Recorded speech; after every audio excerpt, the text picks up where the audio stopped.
Araw-araw tayong nagsisipilyo ng ngipin. Minsan, 2 beses o higit pa sa isang araw. Ngunit, naitanong mo na ba sa sarili mo kung ligtas ba talaga ang toothpaste na ginagamit mo? Maraming Pilipino ang bumibili ng toothpaste base lamang sa presyo, advertisement o kung ano ang nakasanayan ng pamilya. Ngunit ayon sa ilang pag-aaral sa larangan ng oral health at consumer safety, may mga toothpaste na naglalaman ng mga kemikal na maaring magdulot ng problema sa kalusugan kapag madalas gamitin sa mahabang panahon. Halimbawa, ang ilang toothpaste ay gumagamit ng sodium lauryl sulfate o SLS, isang detergent na nagbibigay ng bula ngunit maaring magdulot ng iritasyon sa bibig at magpalala ng mouth ulcer sa ilang tao. Bukod dito, may mga produkto rin na naglalaman ng antibacterial chemicals tulad ng triclosan na naging kontrobersyal dahil sa posibleng epekto nito sa hormones at kalusugan ng tao. Sa katunayan, ang triclosan ay ipinagbawal na sa ilang personal care products sa ibang bansa dahil sa mga health concerns. Mas nakakaalarma pa rito, may mga ulat din na ang ilang personal care products sa Asia, kabilang ang ilang toothpaste, ay natagpo ang may parabens at iba pang endocrine-disrupting chemicals na maaring makaapekto sa hormonal balance ng katawan. Hindi ibig sabihin nito na lahat ng toothpaste ay mapanganib. Marami pa ring ligtas at epektibong brand na aprobado ng mga dentista. Ngulit mahalagang maging maalam ang bawat Pilipino upang maiwasan ang mga produktong maaring magdulot ng panganib sa kalusugan ng bibig at katawan. Sa video na ito, tatalakayin natin ang 5 brand ng toothpaste na dapat iwasan ng mga Pilipino sa lahat ng paraan, base sa mga issue sa ingredients, kontrobersya o dental concerns. At sa huli, ibabahagi rin natin ang 3 toothpaste brand na mas ligtas gamitin ayon sa mga eksperto at consumer safety principles. Kung nais mong mapanatiling malusog ang iyong ngipin at gilagid, siguraduhin panoorin ang buong video na ito dahil maaring mabago nito ang toothpaste na ginagamit mo araw-araw. Bago tayo magsimula, sabihin mo sa komento anong brand ng toothpaste ang ginagamit mo. Sa tingin mo ba ligtas ang pagpili mo? Ang bawat komento ay binabasa namin at upang makatulong sa ibang may karanasan, okay, simulan na natin. Una, Close-Up Toothpaste. Isa sa pinakakilalang toothpaste sa Pilipinas ay ang Close-Up. Kilala ito sa matapang na mint flavor at sa marketing nito na nakatuon sa fresh breath at confidence. Ngunit kahit popular ito sa maraming Filipino households, may ilang dahilan kung bakit pinipili ng ibang dentista at health-conscious consumers na iwasan ang ilang variant ng toothpaste na tulad nito. Ang isa sa mga issue ay ang paggamit ng sodium lauryl sulfate o SLS, isang chemical na karaniwang ginagamit upang makagawa ng maraming bula kapag nagsisipilyo. Sa unang tingin, tila magandang bagay ito, dahil parang mas malinis ang pakiramdam kapag maraming foam. Ngulit ayon sa dental research, ang SLS ay maaaring magdulot ng iritasyon sa bibig, lalo na sa mga taong madaling magkaroon ng singaw o mouth ulcers. Kapag paulit-ulit na nai-irritate ang lining ng bibig dahil sa mga ganitong chemical, maaaring magdulot ito ng discomfort at mas matagal na paggaling ng sugat sa loob ng bibig. Kaya naman, may ilang dentista na nagre-rekomenda ng toothpaste na SLS-free, lalo na sa mga taong may sensitibong gilagid o madalas magkaroon ng singaw. Isa pang concern sa ilang whitening toothpaste variants ay ang paggamit ng mas matapang na abrasives upang tanggalin ang stain sa ngipin. Bagamat nakakatulong ito sa pagpapaputi ng ngipin sa panlabas na bahagi, kapag sobra ang abrasiveness ng toothpaste, maaari nitong unti-unting ma-wear down ang enamel ng ngipin. Kapag numipis ang enamel, nagiging mas sensitibo ang ngipin sa malamig at mainit na pagkain. Hindi ibig sabihin nito na ang lahat ng close-up toothpaste ay mapanganib. Ngunit mahalagang basahin ang ingredients at tiyakin kung ang formula ay angkop sa iyong oral health condition. Kung ikaw ay may sensitibong ngipin o gilagid, maaaring mas mainam na pumili ng toothpaste na mas banayad ang ingredients. Pangalawa, Colgate Whitening Variants. Ang Colgate ay isa sa pinakamatagal at pinakapopular na toothpaste brand sa buong mundo, kabilang na sa Pilipinas. Halos bawat tindahan, sari-sari store at supermarket ay may makikitang iba't ibang variant nito. Ngulit pagdating sa ilang whitening formulas ng Colgate, may mga dental experts na nagbabala na dapat itong gamitin ng may pag-iingat. Ang pangunahing dahilan ay ang paggamit ng mas matapang lasa whitening toothpaste. Ang mga chemical na ito ay idinisenyo upang tanggalin ang stains mula sa kape, tsaa o sigarilyo. Ngulit ayon sa ilang dental sources, ang labis na abrasiveness ay maaaring magdulot ng unti-unting pagkasira ng enamel kung hindi maingat ang paggamit. Kapag numipis ang enamel, mas nagiging sensitibo ang ngipin at mas madaling kapitan ng cavities. Bukod dito, may mga toothpaste din na gumagamit ng antibacterial chemicals tulad ng triclosan noong natsarahan upang labanan ang bakterya sa bibig. Gayunpaman, naging kontrobersyal ang chemical na ito dahil sa posibleng epekto nito sa kalusugan, kaya ipinagbawal na ito sa ilang personal care products sa ibang bansa. Bagamat marami ng toothpaste brands ang nag-adjust ng kanilang formulas upang alisin ang triclosan, mahalagang maging maingat ang mga consumers sa pagbili ng toothpaste, lalo na sa mga imported o lumang stock na maaaring may ganitong sangkap. Sa kabila ng mga concerns na ito, hindi maikakailan ng maraming variant ng Colgate ang ligtas at epektibo kapag ginamit ng tama. Ngunit kung ang layunin mo ay proteksyon ng enamel at mas banayad na pangangalaga sa ngipin, maaaring mas mainam na pumili ng toothpaste na hindi masyadang abrasive at may mas simple at gentle ingredients. Pangatlo, charcoal whitening toothpaste, various brands. Sa mga nakaraang taon, naging uso sa Pilipinas ang charcoal toothpaste. Maraming influencer at online advertisements ang nagsasabing kaya nitong paputiin ang ngipin ng mabilis at natural. Ngunit sa kabila ng kasikatan nito, maraming dentista ang nagbabala tungkol sa posibleng panganib ng paggamit ng ganitong uri ng toothpaste. Ang activated charcoal ay isang uri ng carbon na ginagamit upang sumipsip ng impurities. Ngunit kapag ginamit ito sa toothpaste, maaari itong maging masyadong abrasive para sa enamel ng ngipin. Kapag sobrang abrasive ang toothpaste, unti-unti nitong kinakayod ang protective layer ng ngipin.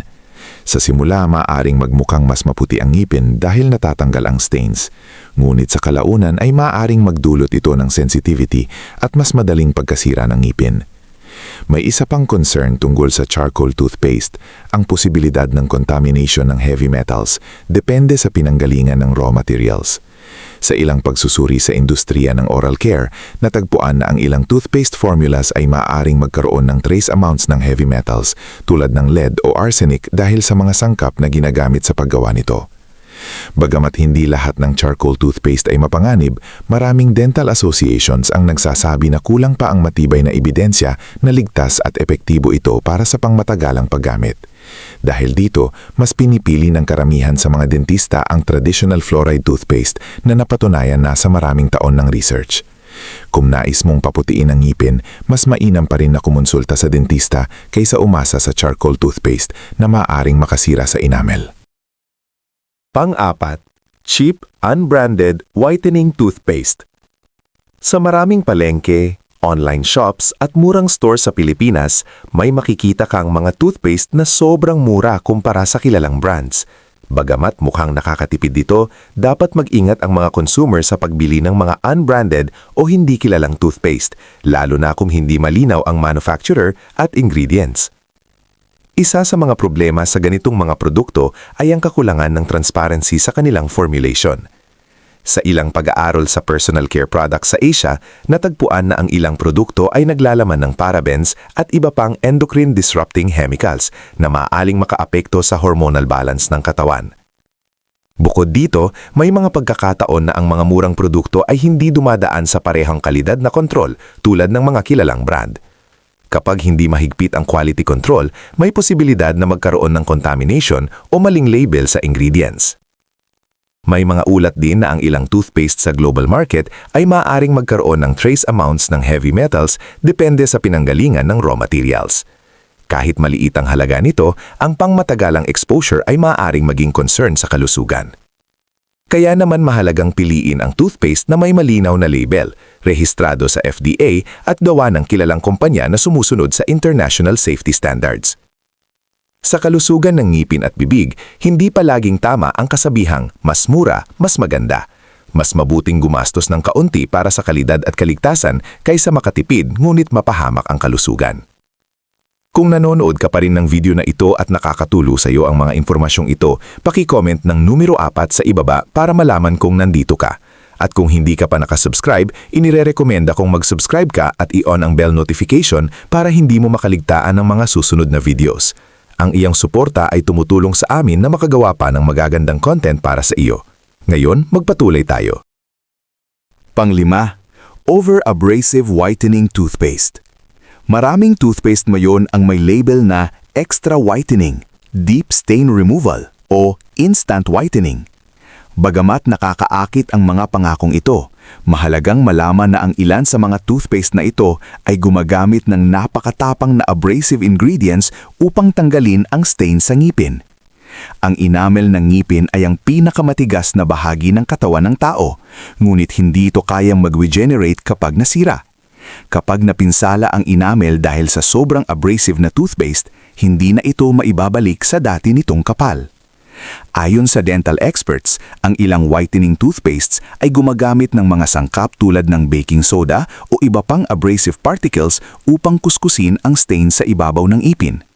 Ngulit kapag masyadong madalas gamitin ang ganitong formula, maaari nitong unti-unting ma-wear down ang enamel. Kapag numipis ang enamel, mas nagiging sensitibo ang ngipin sa malamig, mainit o matatamis na pagkain. Maaari rin itong magdulot ng mas mataas na risk ng cavities dahil mas madaling mapasok ng bakterya ang ngipin. Ito ang dahilan kung bakit maraming dentista ang nagsasabing ang pinakamahusay na paraan upang mapanatiling maputi ang ngipin ay hindi sa matapang na toothpaste kundi sa regular brushing, flossing at professional dental cleaning. Sa madaling salita, hindi lahat ng toothpaste na may label na whitening ay ligtas para sa pang-araw-araw na paggamit. Ang kalusugan ng enamel ay mas mahalaga kaysa sa pansamantalang kaputian ng ngipin. 3 toothpaste na mas ligtas gamitin. Sa kabila ng ilang toothpaste na dapat iwasan, mayroon ding mga brand na kilala sa paggamit ng mas banayad at mas ligtas na sangkap para sa pang-araw-araw na pangangalaga ng ngipin. Isa sa mga pinakakilalang halimbawa ay ang Sensodyne. Kilala ito sa espesyal nitong formula na ginawa para sa mga taong may sensitive teeth o madaling sumakit ang ngipin kapag umiinom ng malamig o mainit. Ayon sa mga dental research at rekomendasyon ng mga dentista, maraming variant ng Sensodyne ang gumagamit ng potassium nitrate at fluoride, dalawang sangkap na napatunayang nakakatulong upang protektahan ang enamel ng ngipin at mabawasan ang tooth sensitivity. Batay sa mga pag-aaral sa dentistry, ang potassium nitrate ay tumutulong na patahimikin ang nerve endings sa loob ng ngipin kaya nababawasan ang pakiramdam ng kirot o pangingilo. Samantala, ang fluoride naman ay mahalagang mineral na tumutulong sa pagpapatibay ng enamel at pag-iwas sa tooth decay o cavities.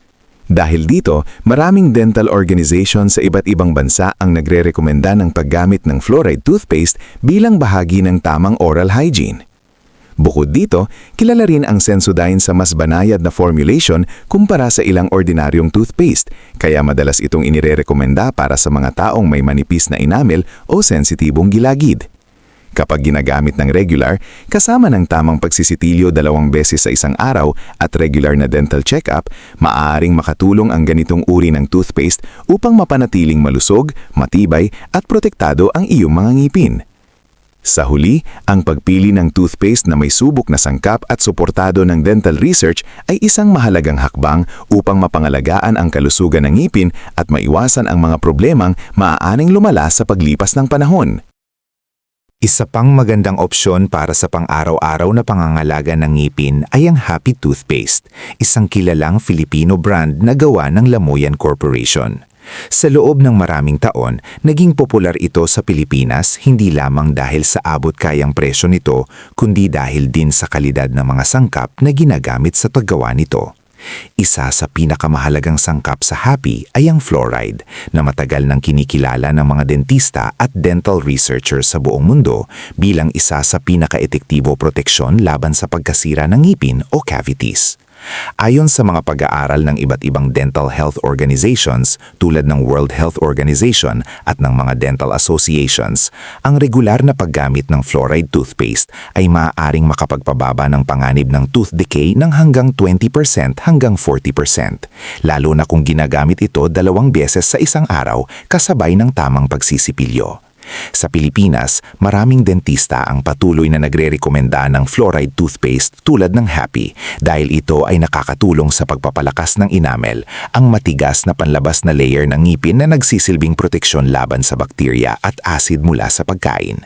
Kapag may sapat na fluoride ang toothpaste, nakakatulong itong ayusin o i-repair ang maagang pinsala sa enamel na maaaring pumigil sa paglala ng cavities. Bukod dito, kilala rin ang Happy sa pagkakaroon ng iba't ibang variants brands na may mint freshness at antibacterial protection na tumutulong hindi lamang sa kalusugan ng ngipin kundi pati sa sariwang hininga. Dahil dito, patuloy itong isa sa mga pinagkakatiwalaang toothpaste ng maraming pamilyang Pilipino. Pangatlo, may mga toothpaste na tinatawag na SLS-free formulas, tulad ng ilang herbal toothpaste brands. Ang mga ganitong produkto ay idinisenyo upang maiwasan ang mga kemikal na maaaring magdulot ng iritasyon sa bibig, tulad ng sodium lauryl sulfate o SLS at minsan ay triclosan. Ayon sa ilang pag-aaral sa larangan ng dentistry at oral medicine, ang SLS ay isang foaming agent na karaniwang ginagamit sa toothpaste upang lumikha ng bula habang nagsisipilyo. Bagamat epektibo ito sa paglilinis, ipinakita sa ilang clinical studies na maaari itong magdulot ng iritasyon sa oral tissues at maaaring magpalala ng recurrent mouth ulcers o singaw sa ilang tao na may sensitibong bibig. Dahil dito, dumarami ang mga toothpaste na gumagamit ng mas banayad na sangkap tulad ng natural extracts, mild cleansing agents at fluoride na mas ligtas para sa pang-araw-araw na paggamit. Gayunpaman, mahalagang tandaan na ang pagpili ng toothpaste ay hindi lamang tungkol sa brand o presyo. Mas mahalaga ang pagtingin sa ingredients, dental needs, at rekomendasyon ng mga eksperto tulad ng mga dentista. Ayon sa mga dental associations, ang toothpaste na may tamang antas ng fluoride ay mahalaga upang maprotektahan ang enamel ng ngipin at maiwasan ang pagkakaroon ng cavities. Ngunit kung ikaw ay may sensitibong ngipin, madaling magkaroon ng singaw o may problema sa gilagid, maaaring mas mainam na pumili ng toothpaste na may gentle formula at walang harsh chemicals. Ang mga produktong may soothing ingredients tulad ng aloe vera, chamomile o herbal extracts ay kadalasang mas angkop para sa mga taong may sensitibong oral tissues. Sa huli, ang pinakamahalagang hakbang ay ang regular na pagsisipilyo, tamang oral hygiene at regular na pagpapatingin sa dentista dahil ito ang tunay na susi sa malusog at matibay na ngipin habang tumatagal ang panahon. Pangwakas na kaisipan. Ang toothpaste ay isa sa mga pinaka-basic ngulit pinakamahalagang produkto sa ating pang-araw-araw na kalinisan. Araw-araw natin itong ginagamit, kadalasan 2 beses o higit pa. Ngulit sa kabila ng pagiging ordinaryo nito, ang toothpaste ay may malaking epekto sa kalusugan ng ating bibig at ngipin. Sa video na ito, nakita natin na hindi lahat ng toothpaste ay pare-pareho. May mga produkto na maaaring may sangkap na nagdudulot ng iritasyon sa bibig, sobrang abrasiveness na maaaring makasira sa enamel, o mga chemical na naging kontrobersyal sa industriya ng personal care. Hindi ibig sabihin nito na ang lahat ng kilalang brand ay mapanganib. Ngunit mahalagang maging mapanuri ang bawat consumer. Basahin ang ingredients, alamin ang epekto ng mga chemical sa toothpaste, at pumili ng produkto na may magandang reputasyon sa kaligtasan at kalidad. Ang pinakamahalagang payo mula sa mga dentista ay simple lamang. Gumamit ng toothpaste na may fluoride, banayad na formula at aprobado ng dental professionals. Higit sa lahat, huwag kalimutan na ang tamang paraan ng pagsisipilyo, regular flossing at pagbisita sa dentista ay mas mahalaga kaysa sa brand ng toothpaste. Sa huli, ang kalusugan ng iyong ngipin ay isang investment na tatagal habang buhay. Ang simpleng pagpili ng tamang toothpaste ay maaaring maging malaking hakbang upang mapanatiling malusog ang iyong ngiti. Kung nagustuhan mo ang video na ito at nakatulong ito sa iyo, mangyaring i-like, mag-subscribe at i-share. Ang inyong suporta ay tumutulong sa amin na patuloy na gumawa ng magagandang content upang kayo ay mabigyan ng kaalaman at inspirasyon. Salamat sa panonood at inaasahan naming makita kayo sa susunod na video.